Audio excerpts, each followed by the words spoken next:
Epektibo na ngayong araw ang nationwide smoking ban. Bawal ng manigarilyo sa mga pampublikong lugar. Pero sa pag-ikot ng GMA News, may ilang pa ring yosi ng yosi kahit saan. Nakatutok si Athena Imperial. Ang mga lalaking ito, nagyosi pa rin sa pampublikong lugar kahit pa ilang beses nang inanunsyong simula na ngayong araw ang nationwide smoking ban. Ang isang ito na may sakit na nga, sa tabi pa ng mga bata sa bangketa na nigarilyo. May sakit na akong mag-TB. May TB na kayo ngayon. Hindi tayo hihinto. Binabala ko sanang itigil, kaya lang hindi ko kayang itigil. Ang magkakaibigang nagyosi matapos magmerienda, hindi raw alam ang smoking ban. Hindi naman malinaw para kay Nelio Barredo kung saan pwedeng magyosi.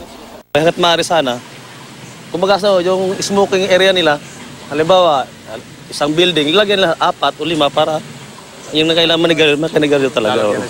Aminado ang DOH na sa unang araw talaga, nakalilito pa ang bagong patakaran. Pero masasanay rin daw dito ang publiko.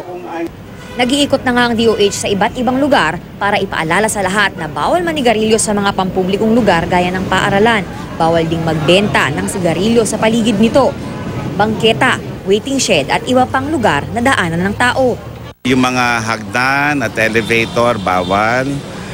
Yung places na mako-consider natin fire hazard, gasoline station, at saka yung food preparation area. Ang mga negosyo gaya ng mall, pwedeng maglagay ng smoking area pero dapat may sariling ventilation at nakahiwalay talaga sa non-smoking areas. Kung sa public event centers naman gaya ng covered court, dapat 10 talampakan ang layo ng smoking area sa exit.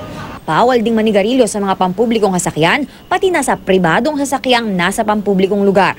Ang multa sa lalabag magsisimula sa 500 piso. Ang establishmento matatanggalan din ng permit. Kung may makikitang lumalabag, pwedeng magsumbong sa DOH hotline. Athena Imperial, nakatutok, 24 oras.